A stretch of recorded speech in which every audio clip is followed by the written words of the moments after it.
Renato Gaúcho apresenta A Força do Amor.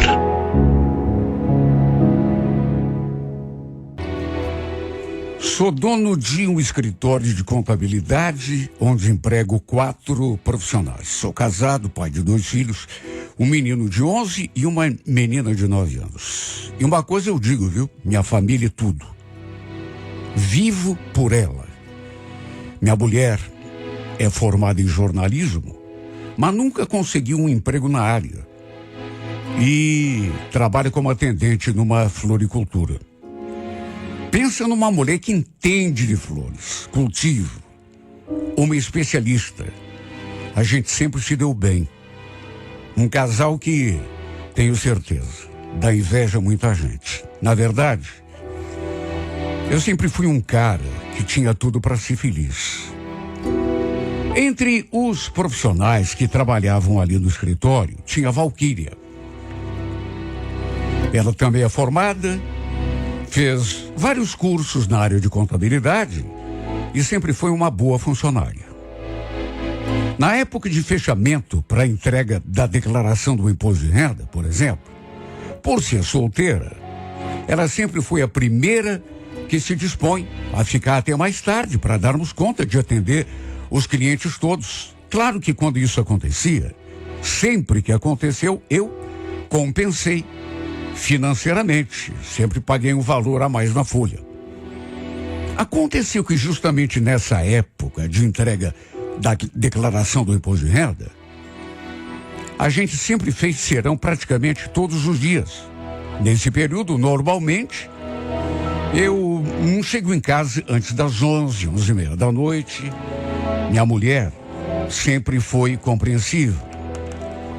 Sempre entendeu perfeitamente a situação.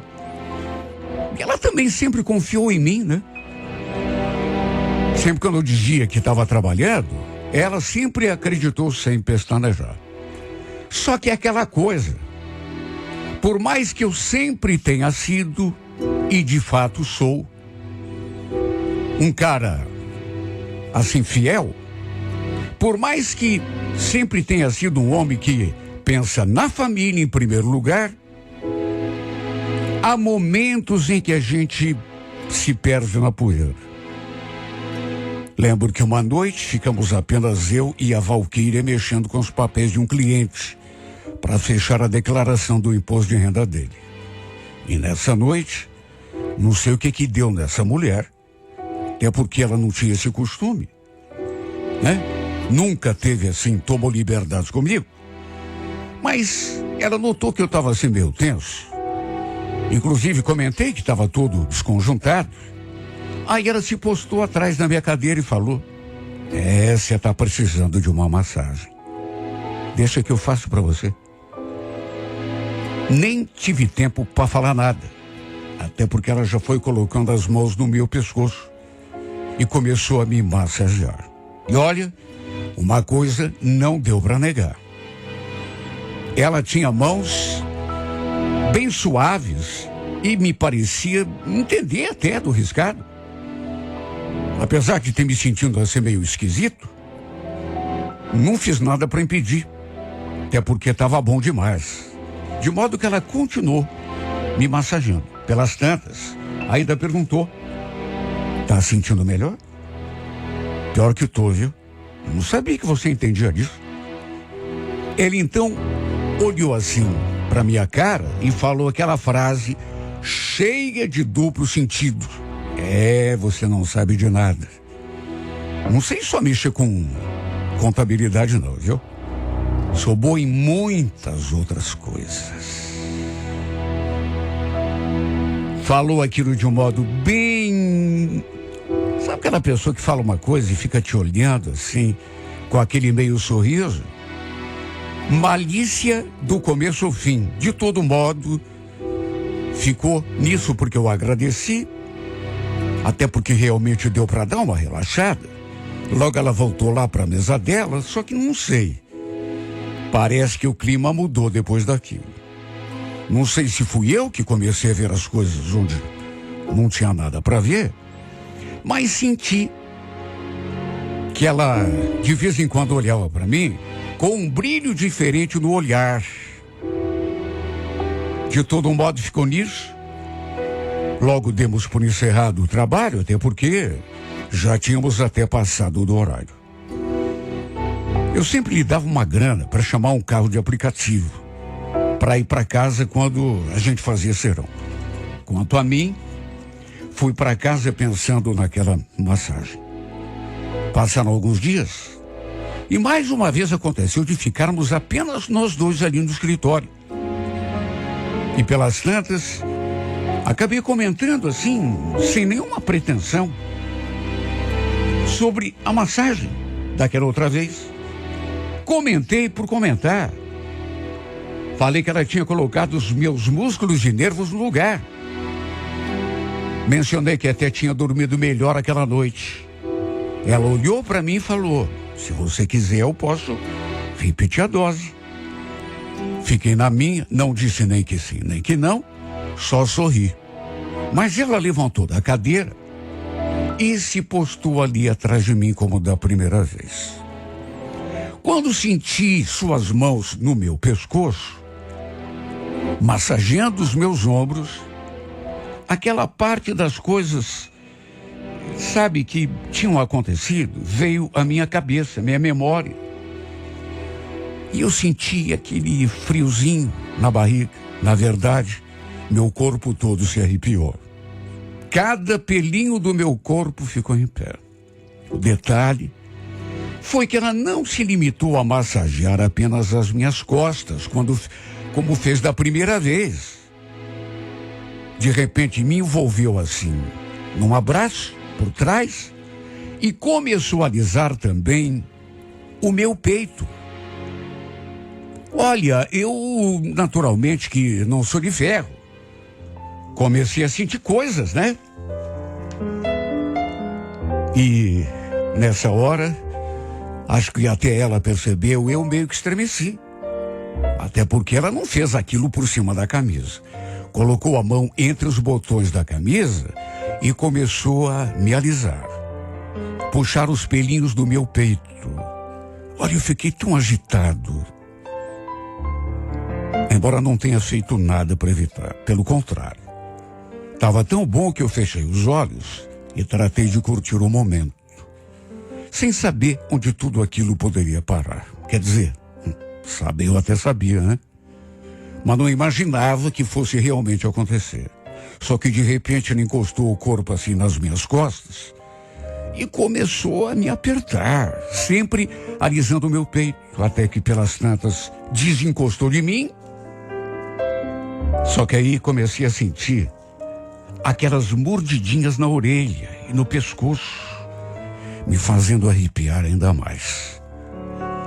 Até que depois, num gesto rápido, me virou assim na cadeira e ficamos frente a frente um para o outro. E aí sentou no meu colo, assim de frente para mim, e veio com tudo com sua boca na minha. Olha, eu perdi completamente o controle. Não consegui nem raciocinar. Naquela hora, não pensei na minha mulher, nos meus filhos, na minha família, no fato de ela ser minha funcionária. Não pensei em mais nada. Apenas me deixei levar. E do beijo até tirarmos a roupa e transarmos ali mesmo, em cima daquela mesa, foi apenas uma questão de tempo. Olha, nunca tinha acontecido nada parecido comigo na vida. Na verdade, nem quando eu era solteiro. Era como se o mundo fosse acabar de um segundo para o outro. Sabe quando você sente que tem que fazer aquilo? Depois, como era de se esperar, me senti muito sem graça, constrangido diante dela. E ela também ficou assim meio... Eu, por exemplo, comecei a pensar naquilo que não tinha pensado antes. No meu casamento, na minha esposa em casa. A gente então se vestiu. Só que eu notei uma coisa. Ela estava sem graça assim num primeiro momento, mas logo depois já se recuperou. De repente, parecia até estar sorrindo. Sabe aquele sorrisinho assim? Sei lá, parecia não estar tão constrangido quanto eu.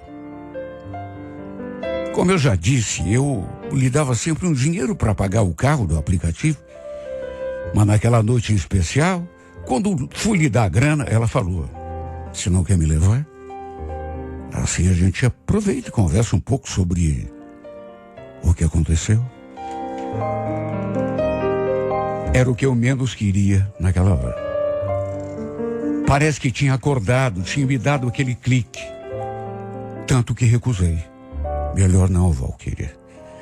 Já é meio tarde, né?" "Ah, que isso? Só hoje.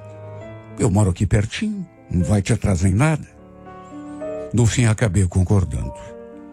Só que eu não imaginava que ela fosse me dizer as coisas que disse. Assim que entramos no carro, ela olhou para mim e eu olhando para frente, mas sentindo, sabe?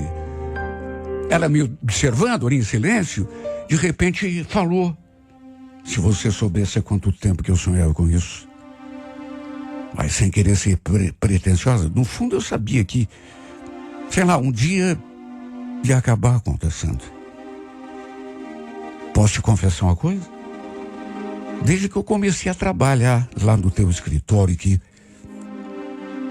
eu tenho uma queda por você.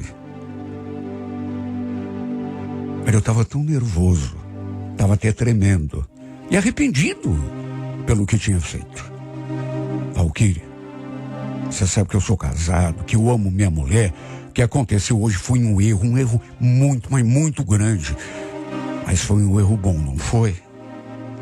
Aliás, se for um erro, foi o erro mais gostoso que eu cometi em toda a minha vida. Percebi que seria um erro continuar a falar. Para qualquer coisa que eu dissesse, ela teria uma resposta. A deixei em casa, só que antes de descer, ela veio para o meu lado e me deu mais um beijo na boca. E ainda falou: "Eu quero bis, viu? Não vou me contentar só com essa única vez." Senti que tinha me perdido na poeira. Feito uma coisa de que me arrependeria pro resto da minha vida. Foi a sensação que eu tive. No trajeto até em casa, só consegui pensar nisso, sobre a burrada que tinha cometido. E só eu sei o quanto me senti culpado. Por que a gente só se arrepende depois do mal feito, né? Só Deus é que sabe meu medo de chegar em casa e minha mulher perceber alguma coisa. Senti algum cheiro estranho, diferente em mim. Graças a Deus, isso não aconteceu. Não preguei o olho. Varei a madrugada pensando na burrada que tinha feito. Em 15 anos de relacionamento, isso nunca tinha acontecido. Eu nunca tinha traído minha esposa. Jurei a mim mesmo que nunca mais aquilo se repetiria. Como foi difícil ir para o escritório no dia seguinte e encarar a Valquíria. Ela me tratou assim normal, como se nada tivesse acontecido. Só que eu não consegui me sentir à vontade. Na verdade, a partir daquele dia, passei a evitá-la. A tratá-la de um jeito que não gostaria, mas foi inevitável. E sempre que tinha uma chance, ela dava um jeito de tocar naquele assunto. Um dia, por exemplo, chegou do meu lado e se encostou assim em mim. Aí soprou assim no meu ouvido: "Tô louca de saudade." E aí, quando que a gente vai repetir? Hoje? Eu desconversava e dava um jeito de escapar. Na verdade, eu devia ter conversado mais sério com ela. Pedido que ela esquecesse aquilo. Já tinha pedido na primeira vez, mas sabe quando a pessoa não se toca? Eu não queria, de repente, sabe, falar de uma maneira assim, agressiva. Por isso fui protelando, até porque tinha medo, né? Mas pensei que ela fosse se tocar, se dar conta de que aquilo jamais se repetiria. Que eu estava arrependido demais. E talvez por isso ela continuou pressionando. Parecia que queria me provocar mesmo. Durante 10 dias, fiz de tudo para fugir dessa mulher. Evitava ficar perto dela, ou sozinho num mesmo ambiente. Inclusive, dei uma afrouxada no serão que a gente fazia. Não ficava mais até tão tarde, muito menos sozinho com ela. Eu estava agindo desse modo por medo, instinto. Sabe Deus o que poderia acontecer se a gente ficasse nós dois sozinhos de novo? Eu já tinha errado feio. Não queria repetir o erro. Mesmo porque, convenhamos, ela era, além de tudo, minha funcionária. E a gente sabe muito bem como costuma terminar esse tipo de relação. Ao cabo daqueles 10 dias, resolvi ser claro com ela, porque ela não se tocava. Me lembrei que ela tinha férias vencidas e falei: o que você acha de tirar uns 30 dias aí de folga? Vai ser bom, pra gente ficar longe um do outro aí, sabe, dar um tempo para esquecer o que aconteceu. Esquecer? Mas quem disse que eu quero esquecer? Aliás, quem falou que eu quero tirar férias? Não quero ficar longe de você, Ricardo.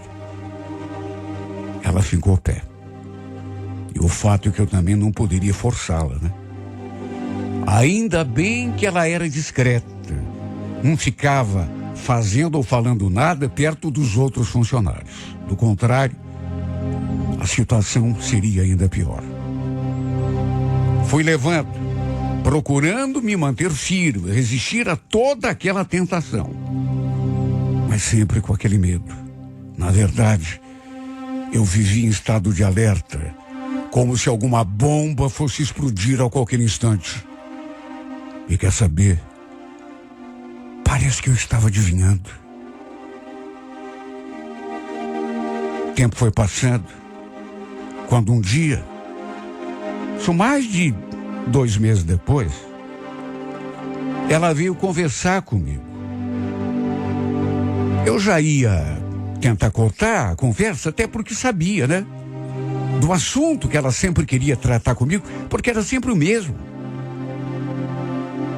No entanto, ela veio me dizer que não estava se sentindo bem. Que de manhã tinha até vomitado e pediu licença na parte da tarde. No que ela falou aquilo, já liguei o sinal de alerta. Você vomitou, mas tá se sentindo mal? Tá sentindo algum enjoo? Ela confirmou. E parece que um gelo tomou conta do meu corpo todo. Eu lembrava que nas 2 vezes em que minha mulher tinha engravidado, isso era muito comum, se sentir do jeito que a Valquíria estava se sentindo. Só Deus sabe o estado em que eu fiquei. Não falei mais nada. Disse apenas que ela podia faltar numa boa, que se quisesse, inclusive, poderia tirar o sábado livre também, já que de manhã a gente trabalhava, no sábado. Se precisasse, que ela só voltasse na segunda-feira. E foi o que ela fez. E na segunda-feira, assim que voltou à firma, ela veio direto conversar comigo. Já foi abrindo a bolsa, pegando um pedaço de papel, pedindo que eu desse uma olhada. Não sou nenhum tonto. Aliás, eu já vinha projetando aquela cena desde que ela tinha dito que estava se sentindo mal.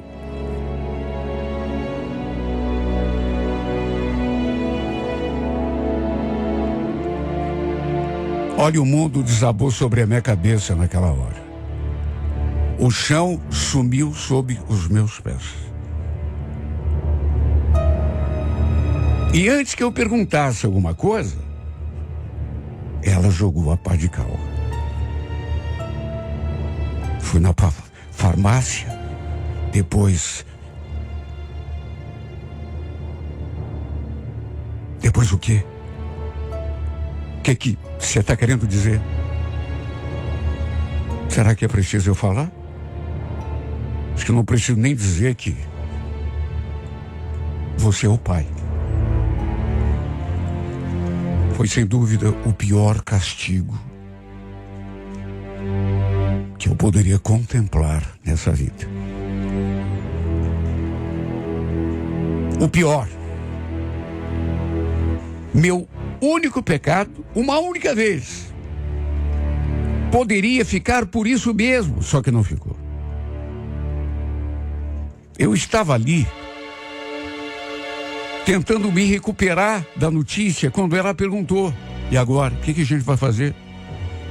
Aliás, antes que você fale qualquer bobagem, eu não vou tirar essa criança não, viu? Imagine.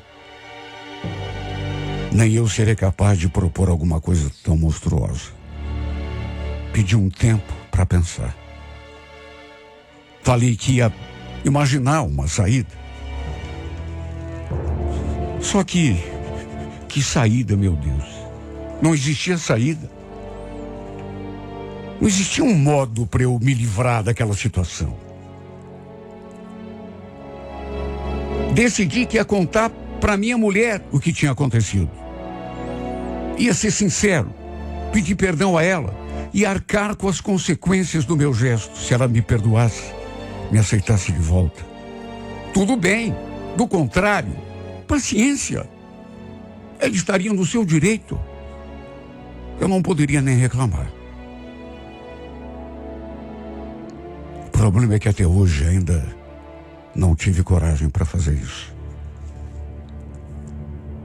A barriga da Valquíria continua crescendo mais e mais a cada dia. E ali na firma, os outros funcionários já se deram conta, com certeza, que ela está grávida. Embora ninguém tenha falado isso assim de uma forma clara. E devem estar desconfiados também de outras coisas. Porque vivemos trancados ali na minha sala, os dois nervosos, preocupados, em busca de uma solução que, na verdade, lá no fundo, eu sei que não existe. Ela nunca comentou com ninguém sobre nós. Só que, repito, é mais do que certo que eles desconfiam, até porque ninguém é bobo, né? A verdade é que vou ter de abrir o jogo, uma hora ou outra. Por mais que protege, por mais que esteja me faltando coragem. Essa criança vai nascer. Eu não posso deixar a sua existência em segredo. O pior é que minha mulher é compreensiva, mas quando souber o que eu fiz, a traição de que fui capaz, mesmo sendo compreensiva, ela não vai me perdoar. Mas não vai mesmo. Não tenho nenhuma dúvida disso. Só que alguma coisa eu vou ter que fazer. E tenho uma consciência de que mesmo que isso custe meu casamento, não tem outra saída. De modo que mesmo que eu perca a minha mulher, mais cedo ou mais tarde, sei que não vou poder fugir da raia por muito tempo. Fiz a bobagem que fiz. Tive o azar de engravidar aquela mulher. Agora não tem escapatória. Meu papel de homem e de pai eu vou ter de cumprir.